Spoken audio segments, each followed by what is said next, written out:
This is the EWN Podcast Network. Ever wondered how you could turn your side hustle into a full-time gig and spend more time together? Hi, I'm Vicki, a #1 best-selling author. And I'm John, a retired Los Angeles police officer. Welcome to Dig the Well, where we help couples navigate the world of business. We've been married for 35 years, and because we built a successful side business, John retired 9 years earlier than he originally planned from the Los Angeles Police Department after 25 years on the job. Now we spend more time together, and we want to help couples like you do the same. Join us as we help you overcome common obstacles, and we show you how to make extra income without sacrificing family time. Ready to dig deep and build your well? Let's get started. Welcome, everyone. We are excited. I think I say that a lot. Yeah, I say it every week, but I'm an excited person, and I am excited truly to have a really good friend of ours on this episode today. Blown away by her massive success. I've watched her achieve it, and I can't wait for you all to hear her story today. So Aana Camp is a multi-million-dollar earner at Neora and a seasoned entrepreneur who transformed her life through grit and mindset. Raised in Southern California as one of 5, Aana faced major financial hardships as a single mom, including sleeping on the floor and eating top ramen. Despite owning a multi-million-dollar business, she found herself $50,000 in debt and at risk of losing her home. Instead of giving up, Aana reinvented herself in network marketing, rising to become a sought-after leader, speaker, and mentor to thousands in more than 12 countries. Her journey is proof that with the right mindset and hard work, anything is possible. Aana's story of resilience, success, and empowering others makes her an incredible guest for our Dig the Well podcast. We are really excited to have you here, Aana, and thank you for joining us. I am so excited to be here. I love the title of this podcast, Dig the Well. Not everybody thinks to create a backup plan, and I love the way and the connotation of what your title means. So thanks for having me. Yeah, we're excited. We're excited. And, we know so much about you, knowing you, gosh, for I guess it's now 12 and a half years. And, but not our listeners, not every listener out there knows about the Aana Camp. And you have a hell of a story. Yeah. So take us back, because I find your early years, right out of high school, so interesting. So take us back, Aana, and tell us a little bit about you.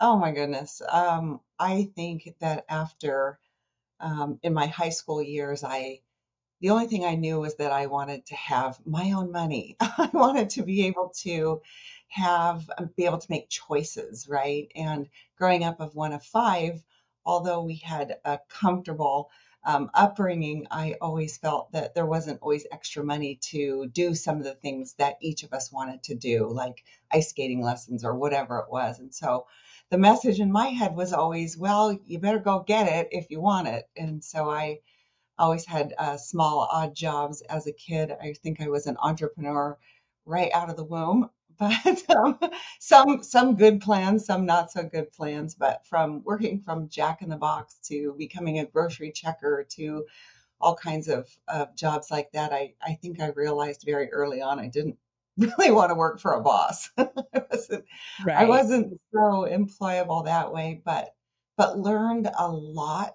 by working in those kinds of jobs and working in corporate America. And I actually moved out at 17. I wasn't even 18 years old yet, but I had gone with a very close girlfriend and her family down to Orange County to Newport Beach and shared a beach home with their family for a week one summer. And that was it for me. I just knew I needed to live near the beach. So at 17 years old, I moved away about an hour and a half from where I lived to the coast to Newport Beach. And I talked a couple of my sister and another girlfriend into renting a very small house. And we sort of bunked up together. And I got Lucky's grocery chain to transfer me to Orange County so that I could live near the beach. So that was the beginning of my living on my own and really never looking back. I have never had a parent give me a loan or give me any money. I've never had anybody give me anything. And that was sort of a message I learned along the way. If you want it, you can work for it and you can have anything you want. If you can visualize it, if you can see it in your mind, if you can put yourself out there for the hard work that's involved to get it, you can have it all. So I love it. I think that was the best part of my upbringing was that messaging early on. Love that. Yeah, Love it's really good. And actually, Lucky, remember Lucky Supermarkets? Yeah. Wow. Did Alpha Beta take them over? No, Albert's. Who took Lucky over? Right? Wasn't it I maybe can't remember who bought them along the way, but there were so many different Yeah. grocery store chains back in the day that now have sort of been Yeah. all scooped Taken. up Yeah. Yeah. just a few And names. from everyone I've talked to in the supermarket industry, from checkers to the produce to the meat people, it's hard work, and you talk about a good work ethic you're taught there too. So kind of interesting. Yeah, definitely. Well, too, because it was a higher wage. I mean, I Yes. looked at all that kind of stuff, like where could you make the highest wage? So it was a higher wage because it was a union job. Yeah. Yeah. Mhm. Exactly. Yeah, so and it was like double time on holidays or double time on Sundays and triple time on holidays. So I worked all those because you could make a lot more money. Right. Yeah. Right. Absolutely. And it's funny you bring that up, the higher wage. Maybe that is something entrepreneurs look for if they're going to have a job. Because I remember, John, when we had our traditional business, then we closed the doors and we're deciding, John said, I need to provide for the family. I was willing to work too, but he had that mindset as well. And he's like, what job can I have that it's going to pay me the most? I remember discussing that. So maybe that's some mindset piece of entrepreneurs for And I sure. think a lot of entrepreneurs don't necessarily start out looking at that. And I think that's a really important lesson for anyone that wants to be an entrepreneur is yes, they say do what you love, the money will come, but make sure that you have a plan for how that entrepreneurial venture is going to make you money. Because in the end, that's what we're doing. We're Yeah. looking for the freedom, the ability to make different choices, to create something that's powerful and different and exciting for our lives. But in the end, it needs to make money. And so I Mhm. see sometimes people Exactly. following dreams and I go, oh my goodness, how is that? How are you going to monetize that? I don't know. I don't quite see Exactly. it. But Yeah. Right. Give you the life that you want. Yeah. I'm Yeah. with you 100%. And it's funny because a lot of people who don't make a lot of money, they always use that kind of almost like a scapegoat where they say, "Oh, you're only concerned about it for the money." Well, that's how the world operates. It operates on money, right? And money gives you choices and options.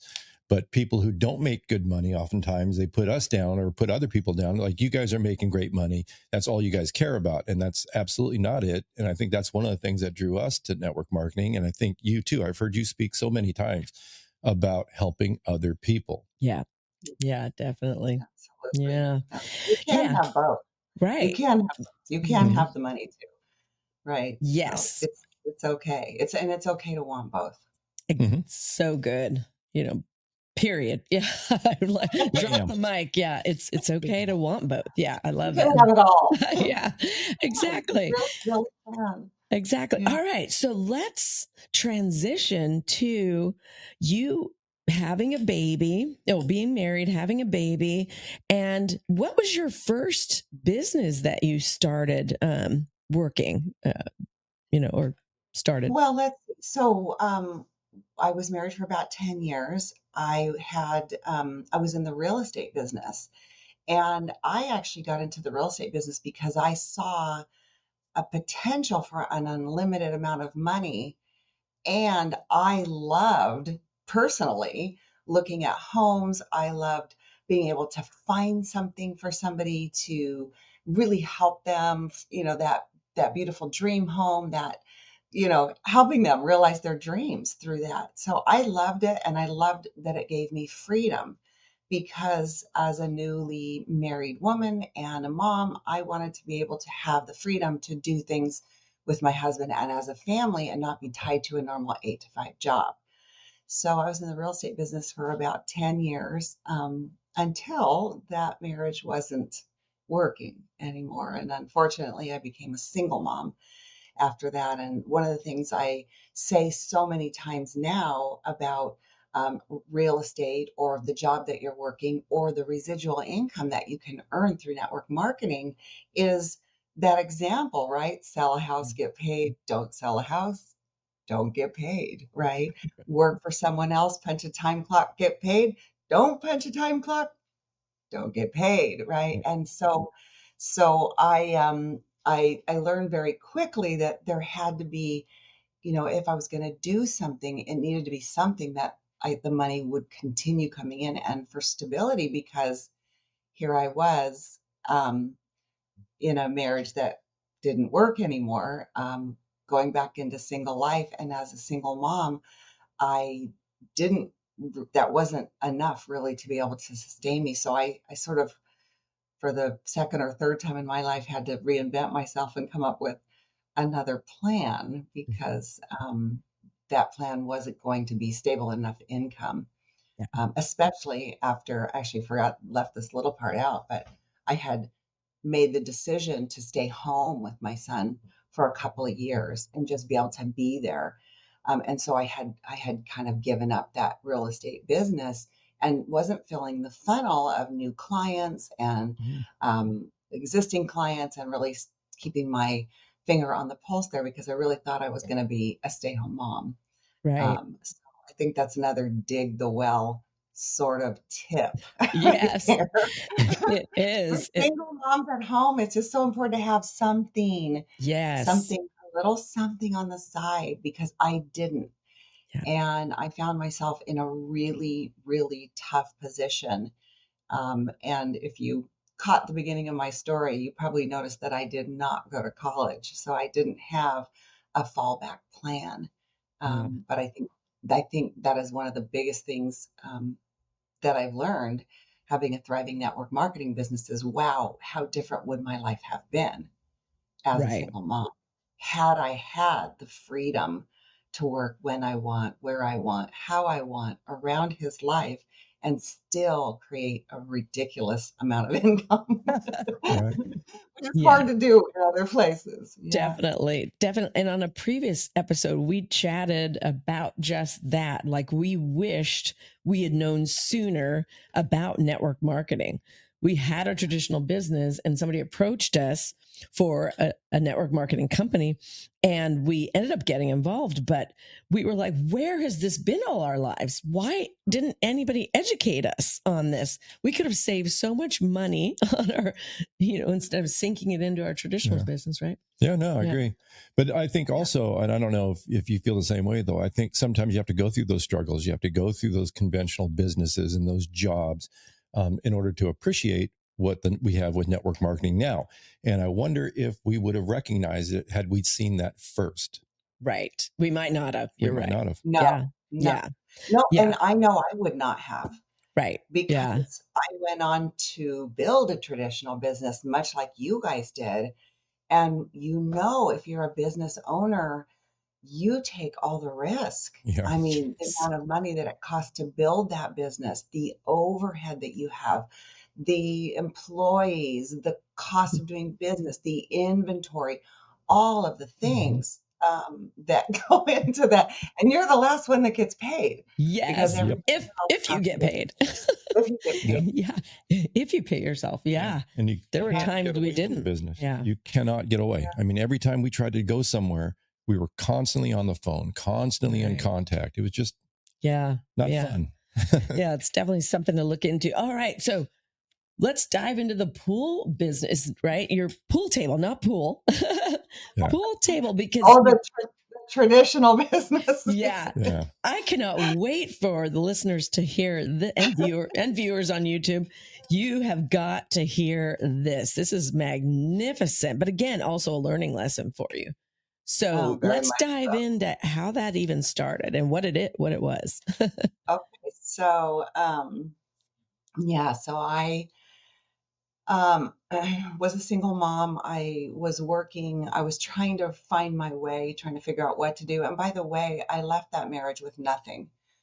It was so important for me for our son not to have all the baggage of arguing parents and all of it. It's, if anyone's out there who's been through divorce, you know how difficult that is and how, um, it's just heart wrenching. It's just heart wrenching for everybody.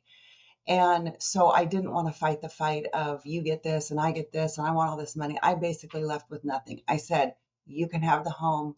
You can have it all. I just want my clothes, some of our son's clothes and our dishes. And it was a very difficult time. I didn't have an income coming in. I had very little cash saved. And so I was trying to figure out what I wanted to do. And I met a gentleman who um, ended up becoming a boyfriend for a period of time. And um, during that time, he wanted a pool table. And I remember thinking to myself, like a lot of women out there, oh, I just want to go get him a pool table until I realized how expensive they were. But I got a really great education in pool tables. And through that process, met a gentleman in the Penny Saver. How many of you remember the Penny Saver, right? That little publication that came around for free that we all bought things out of. And I found his ad in the Penny Saver, and his name was Carlos. I went and met him, and he was making, I had enough of an education now in pool tables because I've been looking and learning about them because I was going to somehow money was going to materialize and I was going to buy a pool table for my at the time boyfriend. And it turned out that he made a beautiful product, a high end product at a very low price. And I speak limited Spanish, but my accent is really good. And so, with a few words and a few sentences, we became fast friends. And um, I was able to purchase a pool table through him for my then boyfriend.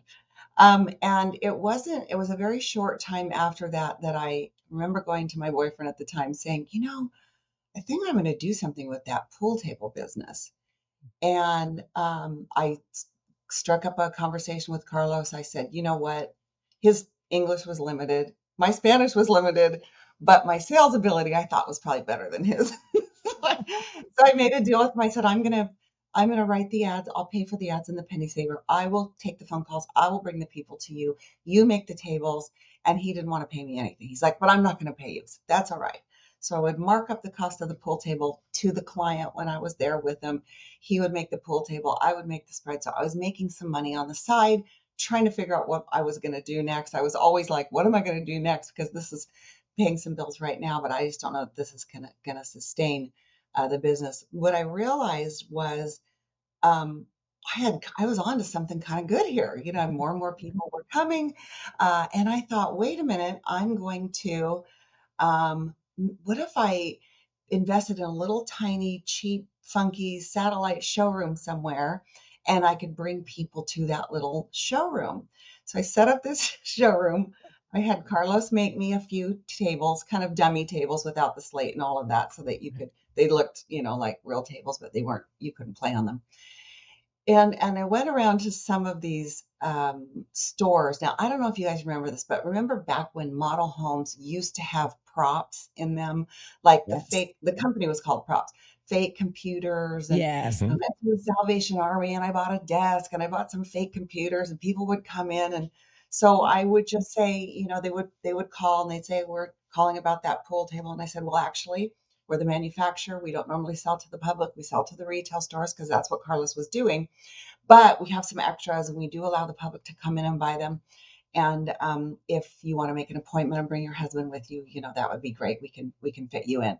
So they would come to the little satellite showroom. So I wasn't really a retail store. I was actually like a wholesale manufacturer with extras to the public. And that was my story and my niche. And we sold a lot of pool tables. I was in there all the time. And this was always around my son and carpooling and taking him to do whatever he had to do. And so I was able to do those appointments around his life.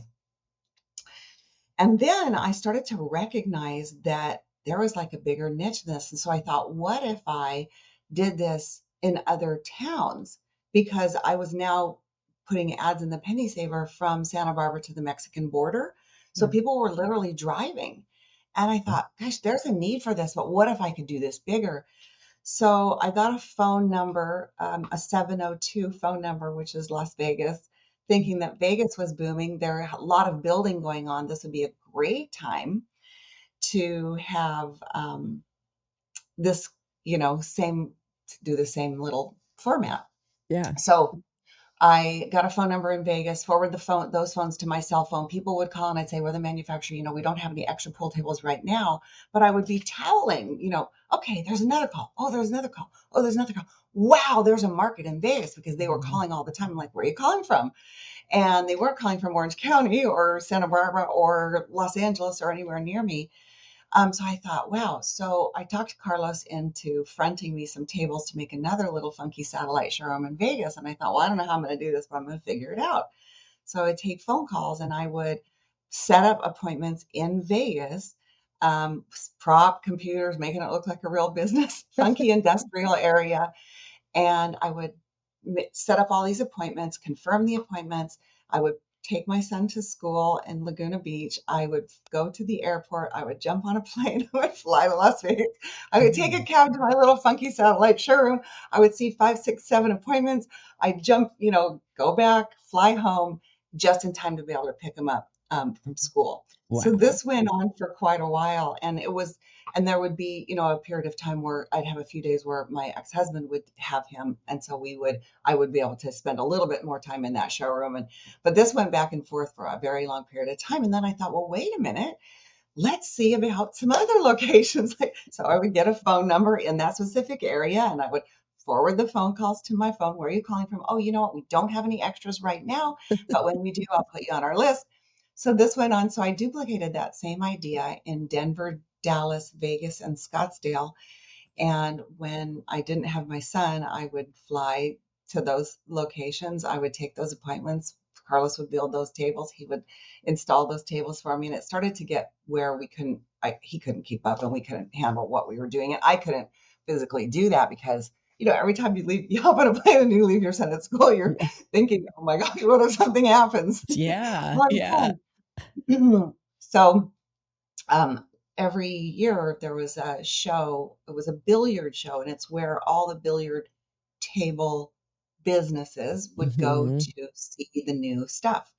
And I remember walking on into this one venue, and they came over and they looked at my name. And if you don't know me, you typically would not say my name right. You would say Anna instead of Aana. And the gentleman that came over recognized my name right away. And he said, Aana, oh, are you Aana? Aana Perkins was my name at the time. And I said, yeah, who are you? As it turned out, I had put several of their stores out of business. And I didn't even know it. So they were selling to all the retail stores, right? But I had a better price and a better product. And I was selling so they knew who I was. And so I made a deal with them because Carlos couldn't keep up at this point. So I made a deal with them that they would private label my tables. They would put Pool Tables USA as the plaque on there. I designed the tables the way I wanted them. They would ship the pool tables to my warehouse. From my warehouse, we would ship them out. Right about that same time, the internet became a thing. Yeah. So I negotiated the exclusivity for the only person who could sell these tables on the internet. So that took me sort of away from selling against their stores and now selling on the internet. So that was a lot of work. That was a lot of hook and crook to be able to ship tables all over the US one at a time. They have to go on a semi truck. They're very fragile. Then they have to get on a lift truck with a forklift and the tailgate and all that kind of stuff. And they have to get into a residential area, and a professional installer from that area would have to come out and sell them. So once I got all of that infrastructure figured out, which took about a year and a lot of heartache and a lot of financial loss and a lot of sleepless nights and, getting that infrastructure figured out, we went after Costco. So I got on a plane with Costco, flew up to Washington, and had a meeting. And through a lot of, they sold out of the stores for a short period of time till I realized that was not the way I wanted to do the business. And I was ready to walk away from all of that when I negotiated the exclusivity to be on Costco.com. So on all of their e-commerce. So if you're buying a pool table, lighting fixtures, a bar tables, bar stools, anything for your game room through Costco.com, you are actually buying it through me. So I was Wow. delivering all of that. And so I had closed all those little satellite showrooms and I just had my one main location in Orange County. And then, of course, the internet was Wow. just crazy. So, yeah, built it from Amazing. sleeping on the floor, eating top ramen, and going through all those crazy, I mean, I didn't even know how to do, Excel. So it's like, okay, wait, Yeah. there's another one. Wait, there's another one. And Yeah. just sort of, so bootstrapping it all the way up. And then, so in the end of that business, we were selling, oh gosh, anywhere from 800 to 1,000 tables a month, Holy Wow. wow. installing them all, and sold the company for 8 million. And Wow. then, Amazing. And yeah, I was so, going to pause you right there because one of the things John has always said to me is find a way. In fact, we almost named the podcast Find a Way. And I loved what you said in the middle of all of that. And what an amazing story, by the way. Yeah, that you just had to find a way. You figured it out along Figured the a way. way. That's another thing entrepreneurs make a mistake, right? They're like, well, I have to have it all figured out. Actually, no, you don't. You don't at all. You have to have a great idea and drive and determination and a good work ethic, and you'll figure it out, right? So, anyway, I just wanted to bring that up. Did you have any other thoughts on the business? I'm sure. No, I was just listening to everything because I hadn't heard all that. I Yeah. just knew that you had your pool table business, and that was the end of it. I didn't know all this other stuff went on. Yeah. That is crazy. Yeah. Entrepreneurship is not for the faint of heart, right? That is no, perfect. it's I mean, to be flying when Skylar's in school. Yeah. And you're right, as a mom, worried that, wait, what if the flight's late? What if I don't get back? What if they cancel the flight? Who's going to pick them up from school? All the things on Yeah, top of. I always thought this thing like, what's the worst thing that could happen? Well, he gets sick and somebody has to pick him up. Okay, well, my sister's on call then for that. Right, right, And I think, I've always kind of gone, well, what's the worst that can happen? Well, what's the worst that can happen is, it doesn't work out and I have to find a different way to get right, through that obstacle. What's the worst that can happen? Like, I'm not going to die. I'm just going to right. keep going. You always say that too. I'm not dead. They can't eat me. That's so funny. So yeah, okay. So you make this $8 million windfall. I'm sure you didn't keep it all. I'm sure you had to pay people, well, maybe not, but Yeah. Well, it was an earnout, so I had to stay. I had to okay, stay and prove that the company would do what I said it was going to do the following year and so forth. The projections right. were there. It was Yeah. it was a really complicated sale, and so there was a portion of the money that was up front, and then I chose to take it over time. I didn't Mm, want the chunk all at once and pay taxes on it, but I chose to take big quarterly payments. smart. So I was really excited because, wow, I bought a beautiful home overlooking the ocean, and I called it Yeah. my champion bachelorette pad. I mean, for the first time in my life, and it had been my dream for many years that my son could see me as a mom Yeah. and not just a busted it businesswoman and go, go, Yeah. go. And, he Yeah. was the last little kid to get picked up in the dark, sitting on the curb after, daycare after school. And as a Yeah. single mom and any mom, that's just heart wrenching to see Mhm. that, you sell Right. your soul to go build a business to put a roof over their head. Kids are not your excuse, they're your reason. They Yeah. are your reason.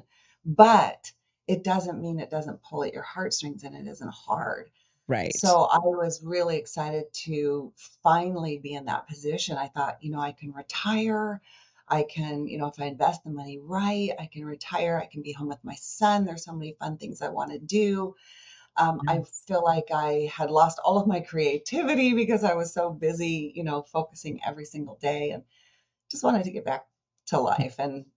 But Yeah. That's And so you bought the way that it dream. worked. Yeah.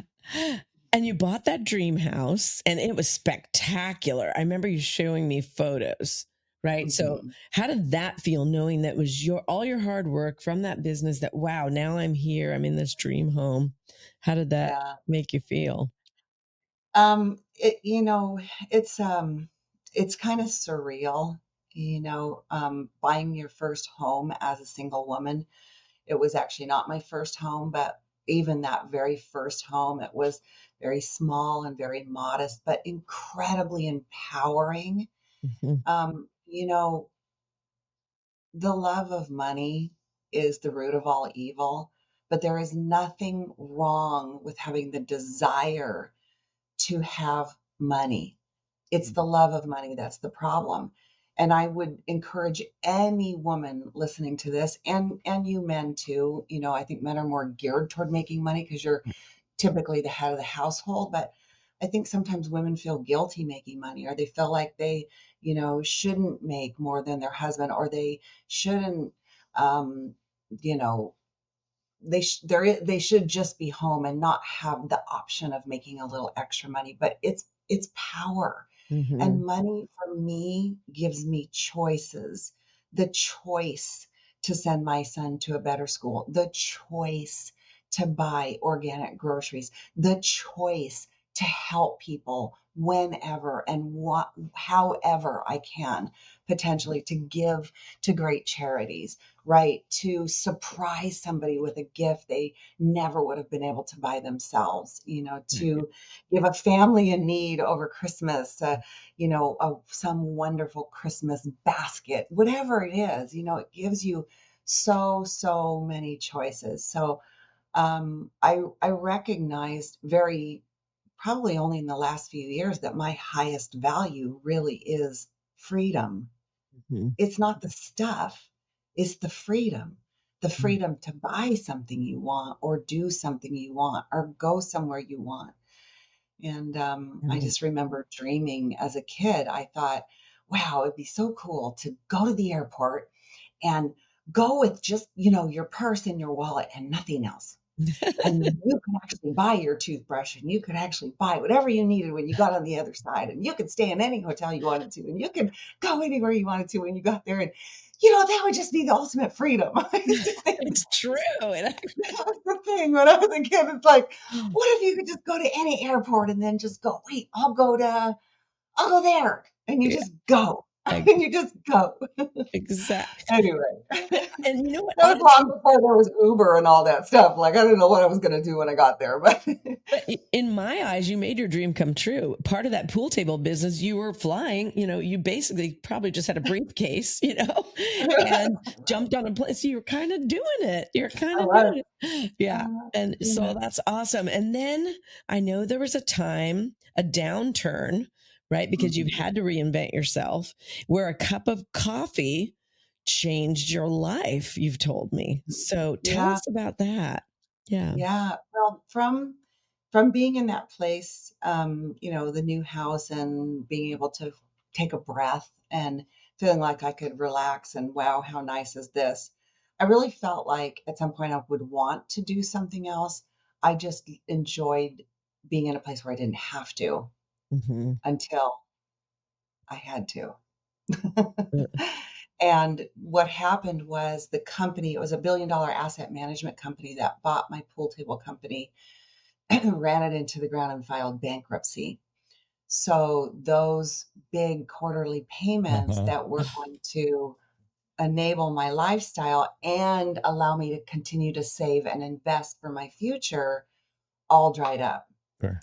And it was rough. And I had been, I'm very much a woman of God. I'm very much a God's girl. And I had been, really praying. I'd been praying for the exit strategy for the business, but I had been really praying, in the next set of my prayer time was, for something big and fabulous and amazing. And, Lord, I have the resources to do something different, but I want this phase of my life to be something that I'm choosing, not something I'm sort of falling into, but something that I'm choosing, because I think that in the beginning of our life, we have the learning journey, the earning journey, and the serving journey. So the learning journey, you're going to school, you're learning all about what you want to do. The earning journey, you're putting the roof over your head, you're earning, you're going to work, you're doing all that. And the last part of my life, I want it to be about the serving journey. How can I serve people? How can I change people's lives? I want it to be something that mattered.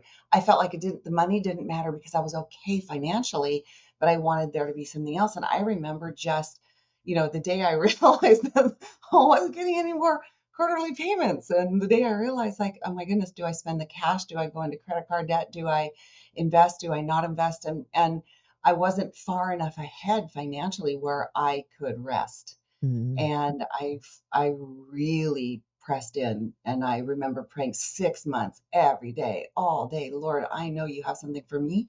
I know you know how you made me. I know that it's going to be big. I am going to live and pray in faith that you are going to bring it. And but I never thought that it would come in the hands of a 6'5" man over a cup of coffee. But there it was. So yeah, so a very astute businessman, really an acquaintance. He was married. I was now in another relationship, who became my husband. And he called me numerous times, hey, come, let's go have a cup of coffee. Let's catch up. I'm thinking to myself, catch up? I hardly know you. What are we going to catch up about? Right. And it was pretty powerful meeting. I finally went and met him over a cup of coffee at Starbucks, and I'll just never forget the moment he was pitching me on this accidental discovery. Oh my goodness, there's been this accidental discovery. This is going to deliver results the world's never seen before in anti-aging, and we're sitting on a gold mine. And all I could think was, oh no, we are not sitting on anything. And what you don't know is that I had started sort of a little health and wellness business, that because I thought, if I'm going to recreate myself, I want to do something that I'm passionate about. Well, I want to stay healthy. I want to stay well. So if I do something in that area, I will always stay healthy and well. And this will be a great last segment of career-wise, hoping it would be a last segment. Right. How many workouts can you recreate yourself? But so I was really putting a lot of hours into that. So I didn't feel like I had time. I wasn't really interested until I saw the before and after pictures.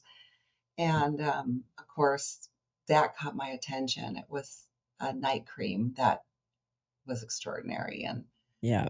it was a peek into a way to make money that I never thought, never dreamed of, and didn't believe was a viable way to make an extraordinary amount of money Right. while having tons of freedom and helping other people do the same.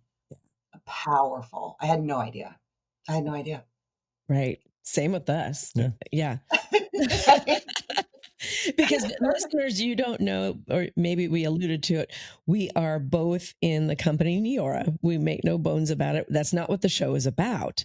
It's about entrepreneurship, but we also a friend shared it with John and I. And so we are together with Aana at Neora. So yeah, we might as well talk a little bit more about Neora. So how has it changed your life? I know it as now you've gone on to, you had to leave that first dream home overlooking the water, but now you've built your true dream home, or you've renovated, right? Yeah. How is that transition for you? Oh, amazing. It's created such a life I never could have dreamed of, honestly. I always wanted to live large, and I really always thought, because I was just raised that way. My mom always said, you can have whatever you want if you have it. But I remember early on in my Neora career, one of the things we got is Jeff Olson's book, The Slight Edge. And that is the most powerful book. It's not about network marketing. It's just about making those slight edge decisions throughout life that change your life. Making the slight edge in the wrong direction or in the right direction. And toward the end of his book, I thought, okay, I had a defining moment where I thought, I'm going to do this. I am really going to do this. And in the beginning, I thought, I'm just going to get my product for free, and I'm going to use these great skincare product, and it's going to be really great, until I realized that I wasn't the only woman in my shoes. I mean, Mhm. I'm not the only single mom. I wasn't the only woman who had debt. I wasn't the only woman who wanted choices for her family and for herself. I wasn't the only person who wanted to help kids pay off college debt or send kids to a better school. I wasn't the only person who wanted to take care of aging parents. I wasn't the Mhm. only person. Just keep on going, fill in the blank. I know. And I thought, what if this really was a way to empower other people to do that? And I Yeah. never focused on the money. I didn't focus on any of that. I focused on providing a solution for people to look better and providing a solution for people to live better, to take care of that debt, to do all of those things. Right. And in Jeff Olson's book, there was a part at the end of there's a part toward the end of the book, and it talks about, you've got to put your dream to paper. You've got to put what you want to paper. You've got to do, that comes with building a vision board and all those other things surrounding it. But you've got to put it down there. Like, what do you want? How do you envision your life 5 years from today? Like, what does it look like? What is the house? Where are you living? Where are you waking up? What do you want your health to look like? What do you want your family to look like? What do you want your business to look like? What do you want, all of those different segments. And I thought, you know what? If I'm really going to do this and I'm really going to make a difference in people's lives and I really am going to empower other people to greatness. And I had no idea how the heck I was going to do that. So it wasn't like I had success at anything like this before. I had no idea. I just had this dream and this vision and I thought, why not? Right. Why not me? Why not? Mm-hmm. And if I'm going to do that, then I'm going to follow the instructions of the book, from the biggest millionaire maker in the world. Like, why would you reinvent the wheel if you could just read what the millionaire maker said to do? So I did that in total faith and in Technicolor. I mean, to this day, when I read it, I read it to the team recently on a training. I'm not kidding you. I was just in tears Yeah. because what was mind blowing about it is all those things had come true and they had come true within a couple, 2, 3 years, to the point where I had to rewrite all of it. We live in this home and we live in a beautiful home. We completely renovated the entire thing. We're able to pay cash for that. Neora's taken me all over the world. I've been able to travel to 12 countries and empower people. And it was funny, in that very first vision that I wrote, one of the things I said was, my husband's name is David, the love of my life. I just am so grateful to be aligned with the most perfect human being for me. But one of the things I said was, David and I will have great friends in at least 5 countries. And you Love guys, it. this is before I'm just getting started in this business and all I'm thinking I'm going to do is make a couple bucks and, Right. get my product free. That's all I was thinking I was going to do until I started to really put my pen to paper and really started following this little blueprint for what do you want for your future.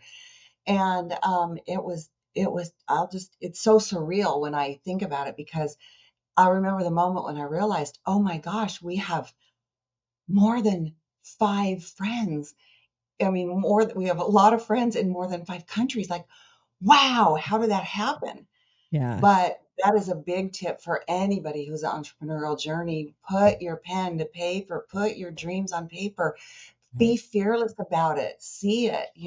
5 years from now, it's put down the date and say, I wake up this morning and I can hear the ocean and I smell the salty air and, I hear the seagulls outside, or whatever that looks like to you, but do it, because so many of those things have come true. It's just such a powerful, and it's not just for me.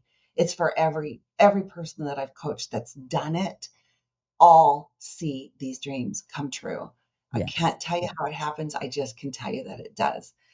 Yes. But it's Absolutely. pretty remarkable. And I know you guys too. You I guys have love it. such similar Yeah. stories around the same thing. Yeah, for sure. You're absolutely right. There's like magic happens when you put pen to paper Mhm. and write it down. And we just did that in Hawaii. We just went to Hawaii, Yeah. and we do it every year. Not Hawaii, we pick a place and we talk about our 5-year vision statement and we write it down and read it to each other. So it's smart to do it once a year, wouldn't you agree? Like Oh rewrite gosh. it, right? Yes, Yeah. I love that you guys do that. It's such a great example for everybody that knows you. And I love that you're loud and proud about it, because, success leaves clues. And I think that part of one of our, to whom much is given, much is required. And so part of um, what's so important for us and our legacy and changing the lives of other people is to be loud and Yeah. proud and inspiring in all that you do. You don't just say, go do it. You say, let's go do it, right? Yeah.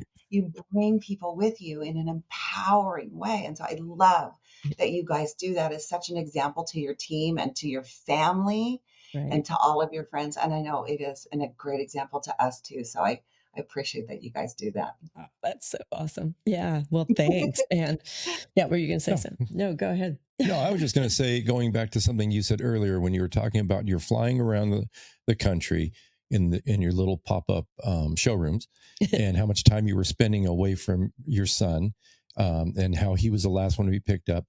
But you think about it, you set such a great example for him for hard work, Yeah. and he didn't miss that. He saw that.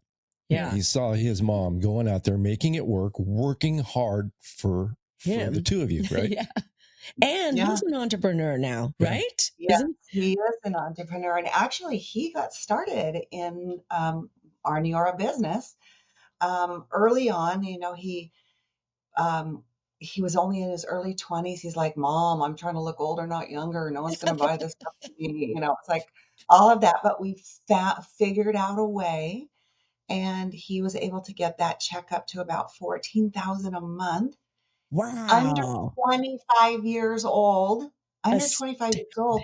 And many times I have to be transparent. Many times I thought, man, am I doing him a disservice? Should I be, really encouraging him to go the route of just regular, work for someone else, right? Regular W-2 employee? Should I be kind of pushing him through corporate America and so forth? And I really struggled with it until the day he had to write a resume to work for, he called it a real job.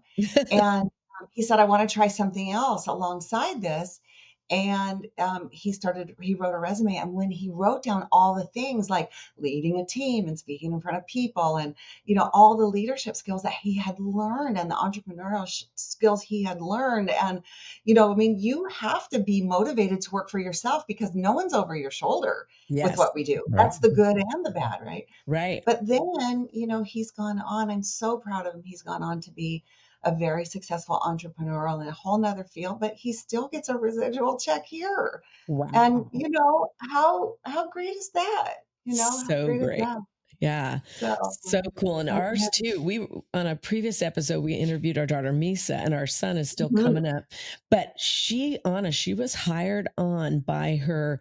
She's 1099. She's a medical device deal, still with Neora as well. You're right. She's got her residual check coming in, and she plans to do more when she has a baby with Neora and grow that.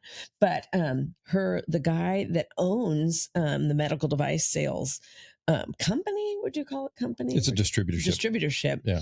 Hired her because she was raised by entrepreneurs. Because I guess in her speech, she had said, my parents are both business owners. And so he said that was the number one reason that stood out.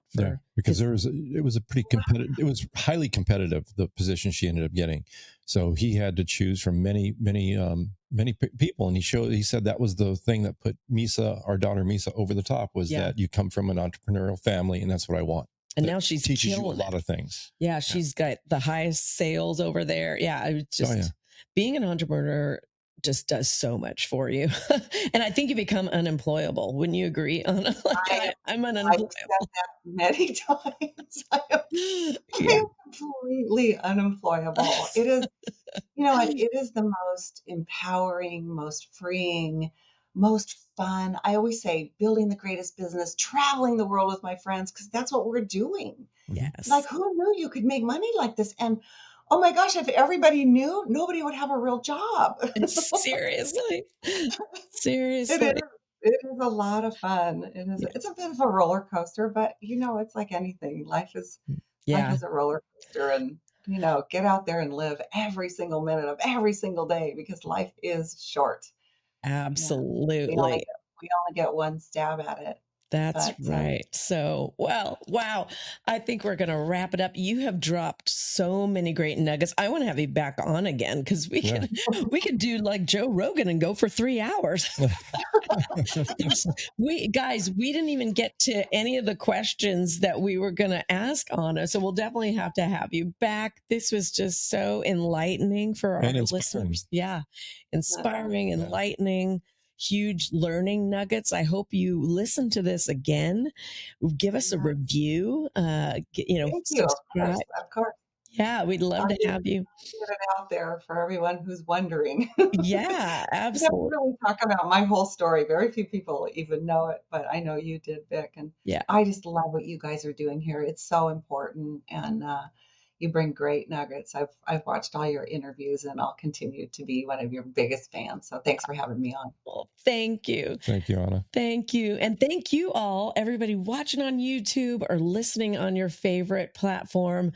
Give us a review. Share this with a friend. If you know maybe a young mom who's struggling, doesn't even realize that this could be in her blind spot, that, wow, I could start a business. Really, I didn't even know about that. Share it with that person. And we look forward to seeing you on the next episode. Thanks, everybody. Thanks, Aana. Goodbye. Bye. Thanks for joining us on Dig the Well. We hope you feel empowered and ready to take on new challenges. Remember, if we can do it, so can you. Keep learning, keep believing, and going after your dreams. And if you enjoyed this episode, share it with someone who needs a little inspiration or maybe a nudge in the right direction. Help us grow this community of go-getters. Together, we can achieve greatness and get back to family. Thanks for listening, and let's keep digging the well.